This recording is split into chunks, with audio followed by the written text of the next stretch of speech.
It's an overpowering experience to be here and to be actually seeing slowly and in detail what must be one of the most magnificent and profound passion narratives anywhere.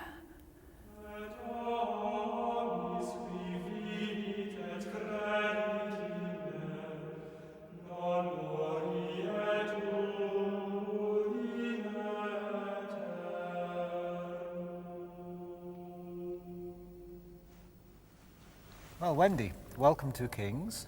Thank you very much, George.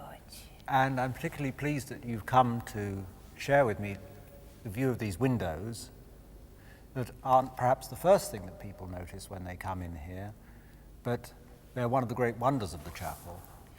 Well, the thing about stained glass windows is that they're almost an example, a paradigm of what art is.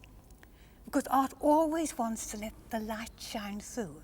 Not necessarily visibly, but if it's great art, then we're illuminated by it. So as to have windows where visibly the light comes through great paintings, it's over the top almost in its rightness. But a lot of people wouldn't regard stained glass as great art, would they? They'd see it more as a kind of craft or a George, popular say art. no more, because this distinction really upsets me, that craft and art are different. You can't look at this chapel with those carvings and those windows and say, merely craftsmen. No, these were artists. I mean, often, sometimes not very good artists, but here these are good artists. I mean, wonderful shapes, wonderful colors, wonderful understanding of the story.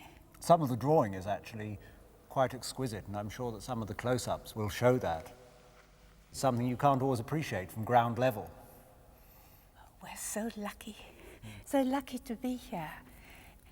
And if I can move it from art to a higher level, the whole story of the Passion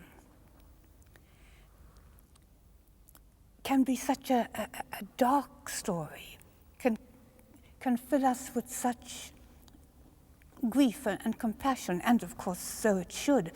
But it was a story that always had light coming through. The resurrection was implicit in the Passion right from the start. So to be looking at Passion windows, where the light is always coming through, has a wonderful spiritual as well as an artistic meaning. One of the extraordinary things about the windows is the way in which, at one level, you can look at them as simply a mass of colour and of geometrical shapes, almost like a jewel design. And yet gradually, as you look at them, the story begins to take shape out of this abstract form, and you start to see the very human and the very divine things that are going on in them. Well, that's true, I think, of all art. You can't quickly take it in. If it's real art, it's going to demand slow looking. You know the famous expression, the one thing you need to appreciate art is a chair.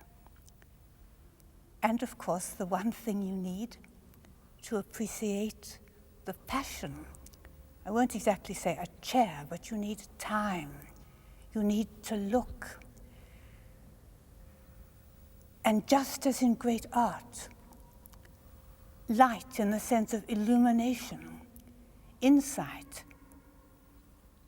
comes flooding in as you slowly take in what you're looking at. So in both a literal sense, in stained glass windows, and in a spiritual sense, that's what's happening here. The longer we look, the more we'll see, the more we'll be enlightened.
And Jesus taketh with him Peter and James and John, and began to be sore amazed, and to be very heavy, and saith unto them, My soul is exceeding sorrowful unto death. Tarry ye here, and watch. And he was withdrawn from them about a stone's cast, and kneeled down and prayed, saying, Father, if thou be willing, remove this cup from me. Nevertheless, not my will, but thine be done. And there appeared an angel unto him from heaven, strengthening him. And being in agony, he prayed more earnestly. And his sweat was, as it were, great drops of blood falling to the ground. I find this, of all the pictures, the one that moves me most. because it is such a wonderful visual image of his isolation. The apostles sleeping at the bottom, and that great mountainous steepness ahead of Jesus, and the angel is right on the other side of the picture. It's one of the instances where the stone bar fits so superbly into the meaning of the picture. And the divine support is removed from him, and it's as if he prays into a nothingness, prays with only stone ahead, and yet in complete confidence that he will be held by his Father, even if he's going to be held in the flames by his Father. Yes, his attitude, his physical posture is one of total trust and openness, isn't it? He's not praying as people often pray in church with their hands folded together and their heads bowed down. His hands are out, he's looking up, he's totally open, totally vulnerable, totally receptive to the will of God for him, even though that will is a will of suffering, figured very powerfully here, as you say, by this great outcrop of rock that's completely bare and desolate, and on top of which we can see the chalice, the cup of suffering that Jesus is asking to pass from him, if possible. And it's as if he can't climb that rock. He just isn't physically capable. And yet, that is the cup that he's to drink, so he knows it will be done. But that picture of Jesus in his weakness,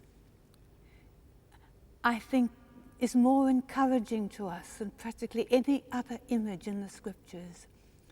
And I was fascinated to be reading recently that half the early copies of the New Testament leave out St. Mark's description of Jesus being in an agony and falling to the ground and sort of writhing with the pain of it. They didn't think it was suitable.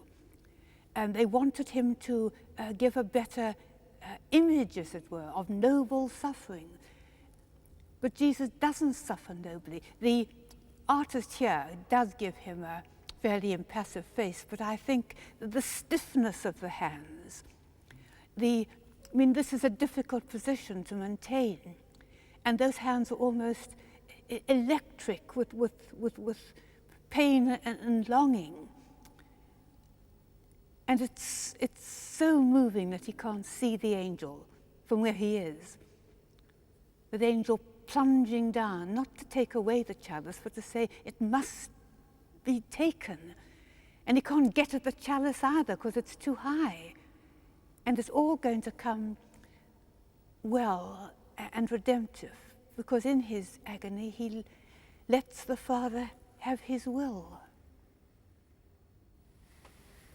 If this lower window shows us a picture of humility, a picture of submission to God's will, the upper window here shows us the result of pride, the result of rebellion.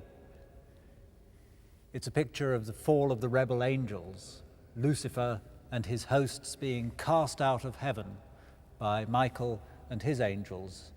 It's a very, very dramatic window. It's almost expressionistic. It's a blaze of color, a confusion of shape as the battle rages and the rebel angels lose their angelic shape and form and are turned into all these horrible monstrosities that are heaped on top of each other and thrown in a great jumble out of heaven. And there was war in heaven. Michael and his angels fought against the dragon, and the dragon fought with his angels, and he prevailed not. Neither was their place found any more in heaven. And the great dragon was cast out, that old serpent called the devil and Satan, which deceiveth the whole world. He was cast out into the earth, and his angels were cast out with him.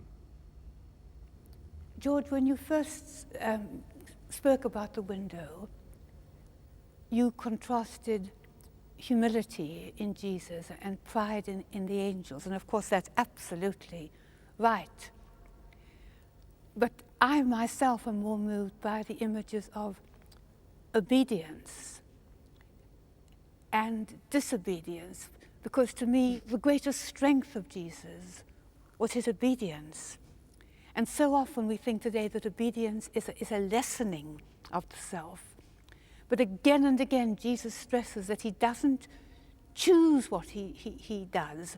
He isn't carrying out his own will. He's looking at the Father and doing what he's asked to do. And if you put that in our terms, looking at what our lives are telling us is the right thing to do, and being obedient to the content of our lives. It's saying you'll only find your true self if you obey what is best in you, which, to put it in the language that I like to use, Jesus looks at the Father and obeys.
Then cometh Jesus to his disciples, and saith unto them, Sleep on now, and take your rest.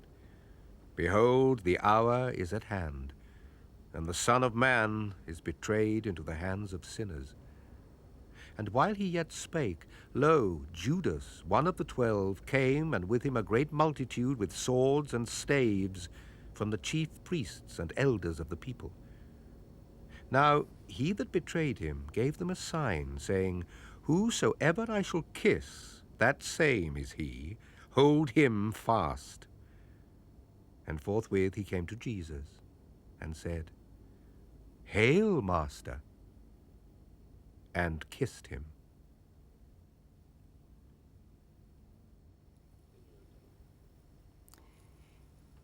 There's so much movement and violence and excitement in this picture.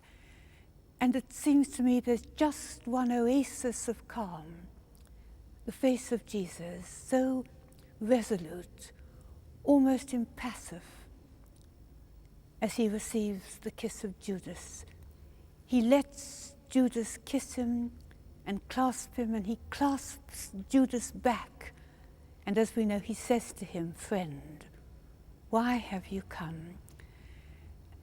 And it's that refusal to let his inner agony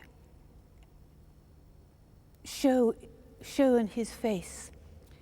It's that decision to give and to go on giving and not to let himself be swept again by anguish that makes that a very moving little vignette to me. Judas all intent upon betrayal, and Jesus just intent upon loving. Yes, but I wouldn't like to think of Jesus' impassive face as being the impassiveness of a pagan philosopher who'd conquered his emotions, who didn't have emotions, who didn't have feelings. It's rather something that's been born out of the turmoil of the act of self-surrender that we saw in the previous picture, isn't it? Well, I think it's almost as if having plunged into the depth of suffering and said yes to it, he can't afford, as it were, to show it again. He, for the sake of everybody from now on, he has got to present to them a face that will not disturb them. Almost an act of love to Judas, not to let Judas know how much it must hurt to have one of your best friends not only betray you, but use the friendship to betray you. That Judas betrayed him with a kiss, which is something we don't find happening in the Gospel. They don't go around kissing one another. It's as if a kiss is something that happens as a special mark of greeting. And it's treachery. And Jesus still puts his arm around Judas and doesn't let him see he's destroyed by it and says, "Friend." And while he's being betrayed by Judas, his closest friend, Peter, is busy showing that he still hasn't understood Jesus' message because he's there with his sword chopping off the ear of the poor high priest servant Malchus, who's sprawled on the ground beneath him. Fortunately, we know what happens next, that Jesus is going to stretch across and heal the ear, but it's caught wonderfully, the violence that has suddenly been unleashed.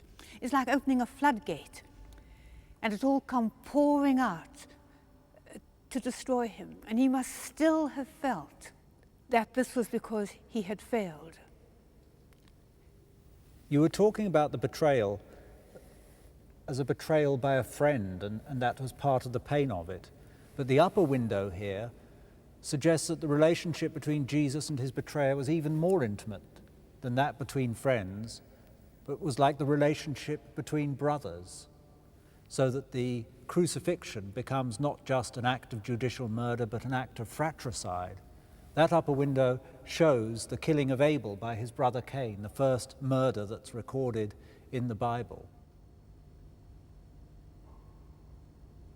And Adam knew his wife, and she conceived and bare Cain. And she again bare his brother Abel. And in process of time it came to pass that Cain brought of the fruit of the ground an offering unto the Lord. And Abel he also brought of the firstlings of his flock and of the fat thereof.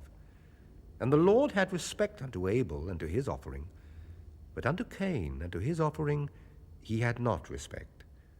And Cain talked with Abel his brother, and it came to pass, when they were in the field, that Cain rose up against Abel his brother, and slew him. one of the things I find tragic in comparing these two pictures is that if you look at the bottom picture, Malchus is so astonished that Peter is attacking him. It's a wonderful look of dismay. Whereas if you look above, Very expressive. yeah, look at Abel's face. He's not astonished. He's accepting without that petrified look of bewilderment that his brother is killing him.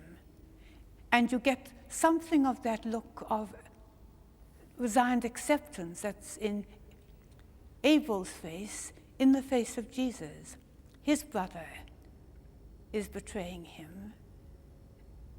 And Jesus, who knows his brother, as Cain and Abel must have known one another, isn't astonished. He's heartbroken. But accepting. Yes.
Then they took Jesus and led him and brought him into the high priest's house.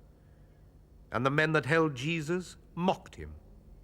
And when they had blindfolded him, they struck him on the face and asked him, saying, "Prophesy, who is it that smote thee?"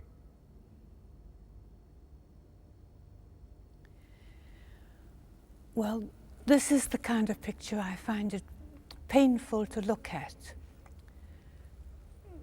because it's bad enough to suffer, but to be laughed at when you're suffering, to laugh at somebody who's going to be condemned to death and to make fun of him seems to be one of the most inhuman things we can do, because we we can all suffer with dignity if we have to. At least we've got that to cling to. And Jesus in himself is showing the most sweet dignity. And he's a very solid, very stable figure in that picture, isn't he? He's the only stable figure. He's sitting in a very secure way, almost monumental. Great broad shoulders, a big peasant man, you might say, with his large hands folded patiently while the others make fools of themselves. But that's not their intention. And it's the intention that's so hurtful here. And what I find particularly painful, George, is that they've involved the dog, because the animals are such innocent creatures. And there's this poor little dog with his dear curved tail being brought in, as it were, to share in the complicity of human nastiness. The dog, fortunately, is removed from the scene, but he's in it. What you're saying reminds me of an incident I experienced a number of years ago when I was visiting a zoo. And we went into the ape house and were looking at the chimpanzees, and there were a group of drunken yobs standing in front, and they were jumping up and down and grimacing and shouting at the chimpanzees and laughing at them. They thought they were making fools of the monkeys, but of course they were really only making fools of themselves. And it's the same there, isn't it? The people are mocking Jesus and thinking that he's the one who's looking ridiculous, but they're actually the ones who are demeaning their own humanity, making fools of themselves, being less than God wants them to be. I think that's the thing about all acts of unkindness or malice. You're the one who suffers most. As you say, these people hardly look human anymore. And yet, George, what about the people in the upper boxes, as it were, the upper-class citizens looking on? Well, that's right. It's very much an upstairs-downstairs situation, isn't it? And the rich people, the people of Annas' household, the aristocracy of Jerusalem, if you like, they're there and they're looking on. And they may think that they're above it all and that it's just the rabble, just the mob who are doing this, but they're equally guilty. They're equally participating in this. They're conniving in it by their silence, by their failure to act. See, I think so often we might say to ourselves, well, we wouldn't do what the yobs are doing. But perhaps we are all doing what the aristocrats are doing, looking on and doing nothing to save the innocent from being treated with despite. And I'm particularly upset by the woman who's putting her hands on the cushion. You know, she's making herself comfortable while she watches somebody suffering. Very entertaining, yes. As you know, I haven't got a television and I don't want a television, but this must be a risk that people who do watch television must have to encounter, that they're sitting in the comfort of their living rooms watching terrible things and perhaps not realizing that just by watching you become involved. There's nothing blameworthy in watching, but if you watch, then you have to pray for those people or send alms to those people. You can't just remain remote from it.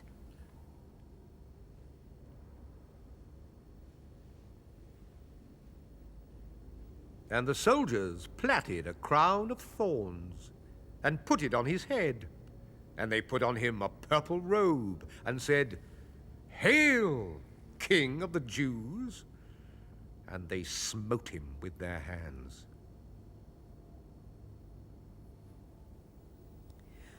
I find this a particularly moving image because it's the one time when you can see the cumulative effects of what he has suffered. It's almost as though these windows are hammer blows.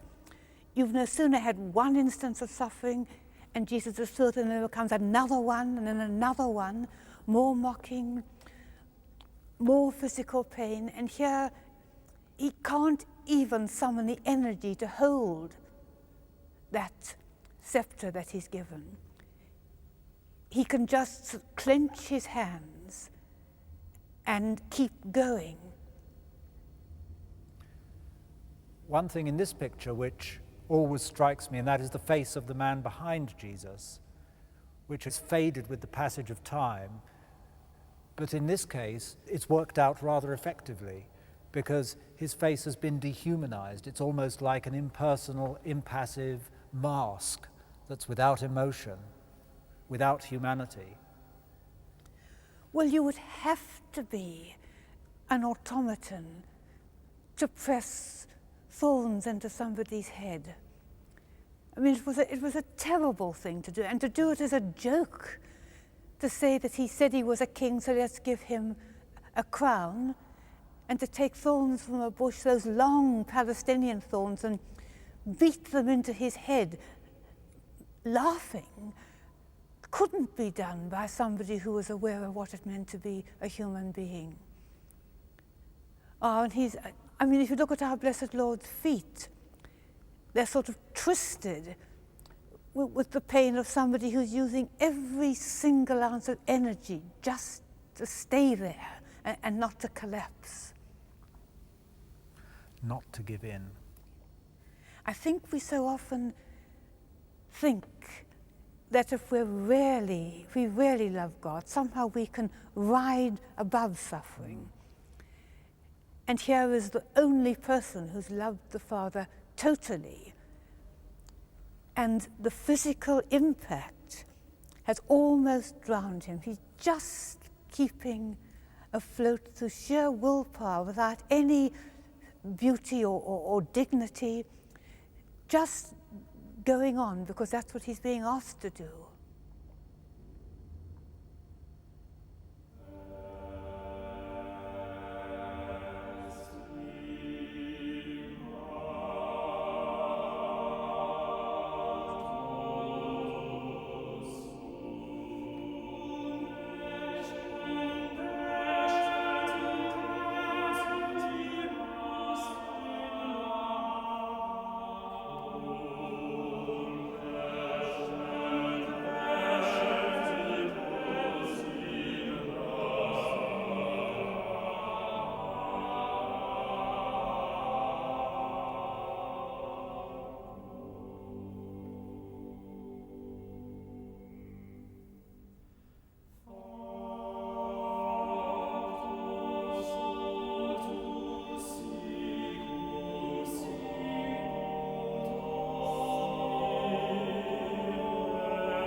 The great east window is very different from all the other windows in the chapel because here we don't have the typical scheme of Old and New Testament related in the upper and lower windows. Here instead we have a sequence of 6 images showing the actual crucifixion itself.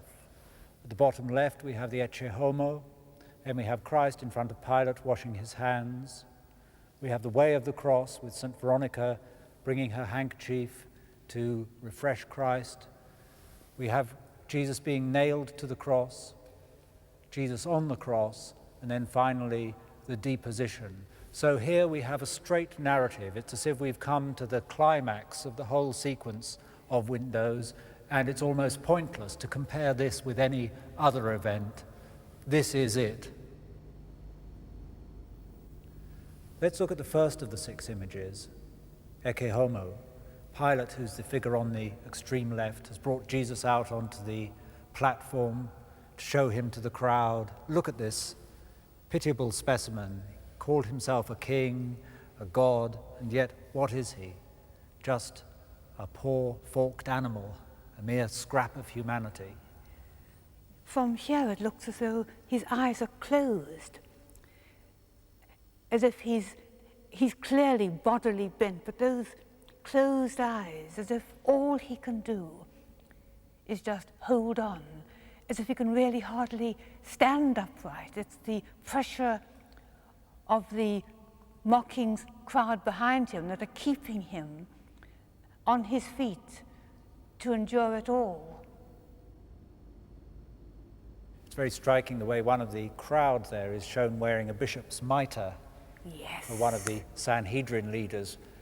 And of course, very often in medieval art, when you're seeing images of the Last Judgment, for instance, usually amongst the wicked you'll find a few bishops, friars, nuns. Kings, and and nuns. It's a kind of reminder, isn't it, that just the external trappings of the church aren't enough to put you on the right side, as it were. It's the heart. It's interesting to contrast the face of the mitred priest, which is such a bitter, taunting face, with the face diagonally opposite of Pilate, which is such a noble, sorrowing face. The official enemy, the Roman, is really unhappy about what is happening. And yet he's doing it all the same. Yes, he's doing it. He's an ambiguous figure, isn't Yes. he? Just as it doesn't matter what your externals are in clothes, the habit doesn't make a holy person, so your expression of sadness and emotion doesn't matter if you go on doing it, which is what Pilate is doing there. His sorrow, his distress, clearly experienced, doesn't affect the fact that he has brought Jesus out there to be condemned, and that soon he's going to move to the judgment seat and consolidate that. Pilate said unto them, What shall I do then with Jesus, which is called Christ? They all say unto him, Let him be crucified. And the governor said, Why? What evil hath he done? But they cried out the more, saying, Let him be crucified. When Pilate saw that he could prevail nothing, but that rather a tumult was made, he took water and washed his hands before the multitude, saying, I am innocent of the blood of this just person. See ye to it.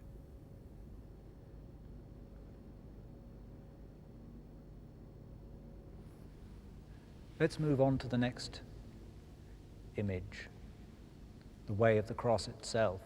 Jesus staggering under the weight of the cross, being dragged along by the soldier on the right, whose face is a very ugly, brutish face, the sort of face you'd see in Bruegel that late medieval artists loved to portray. But also there's another figure there, there's Veronica, looking up at Christ in sorrow and pity, holding out her handkerchief for him to wipe away the blood and the sweat and the tears. Those two, Jesus and Veronica, I think are the most purely beautiful images that we've seen. because his face here is so infinitely sorrowful, and so is hers. Both are sorrowing, not for themselves, but for the other. And he's imprisoned in that angle of the cross, caught there, and yet so unaware of it, because he's giving all his compassion to this grieving woman, and she's lost to herself and to what her action will look like to the others, because she's giving to this suffering man.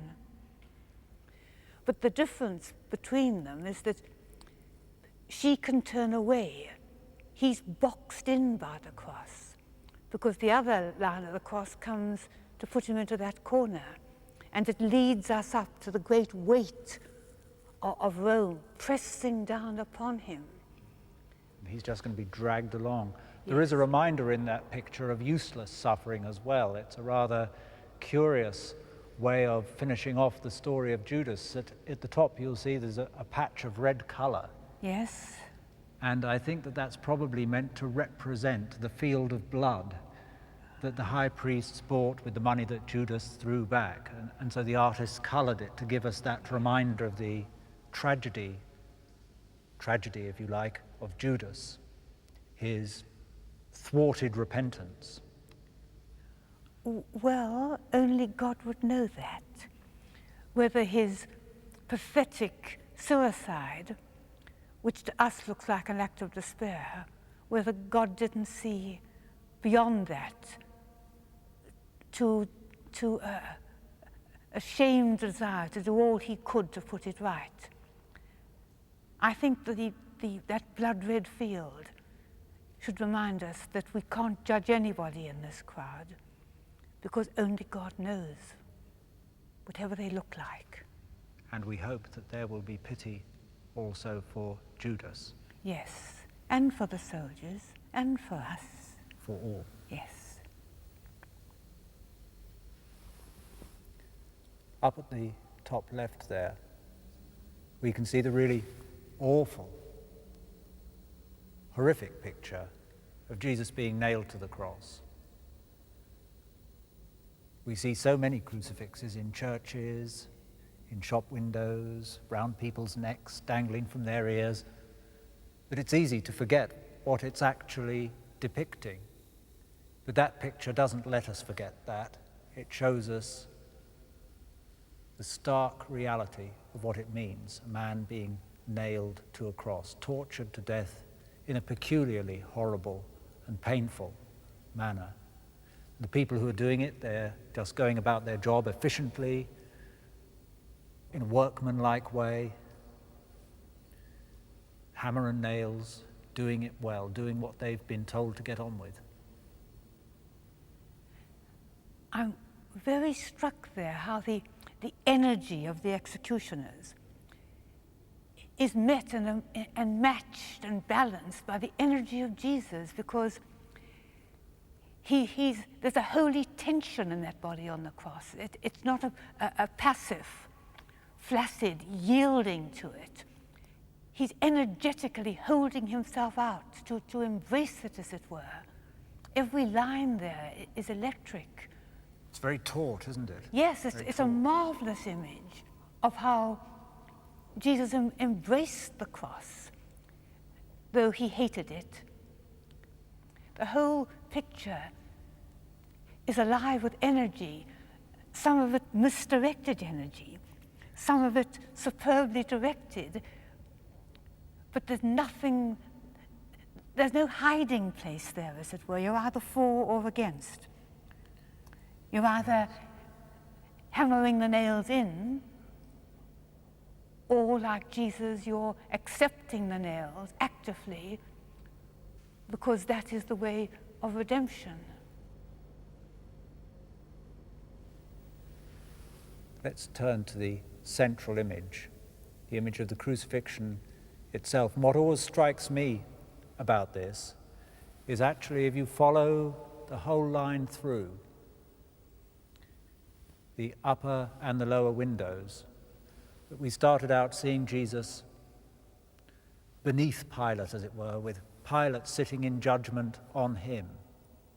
But now, above Pilate, is the true ruler in this situation, the true source of power and authority, the one who is himself truth, reigning, but reigning from the cross, high and lifted up, but not in the way that Pilate is, high and lifted up on his throne. And of course those painfully explicit images of the soldiers dicing for his garments, they are underneath the cross. So there is a reversal completely of those who are seeking God and those who are quite unaware of what's happening. Well, again, they're not connecting with what's going on, are they? No. They're not looking, their backs are turned, they're completely engrossed in their dicing, in the robe that they're about to get to share between them. Father, forgive them, for they don't know what they're doing. I think those words of Jesus are one of the most beautiful things he could have said to us. Not, this is a sin, but please forgive it for my sake. But he's saying we can't tell if it's a sin. They just are completely ignorant of what they're about. Yes, the pictures make that very clear, don't they? That they're just not understanding what's happening, yes. What they're part of. Yeah. They're almost like animals in their innocence, you might almost say. And they're given sort of animal faces. It's Jesus who has a human face, and the Mary and John looking up with such love. Yes, of course, at this point, Mary is brought into the Passion story. Yes, though in fact she's not looking up. She's unable to look up. She's in fact looking at John, isn't she? Yes, she's comforting John. She's forgetting about her own suffering and caring for his. And of course, the fact that the centurion is piercing his side means that this image is after Jesus has actually died.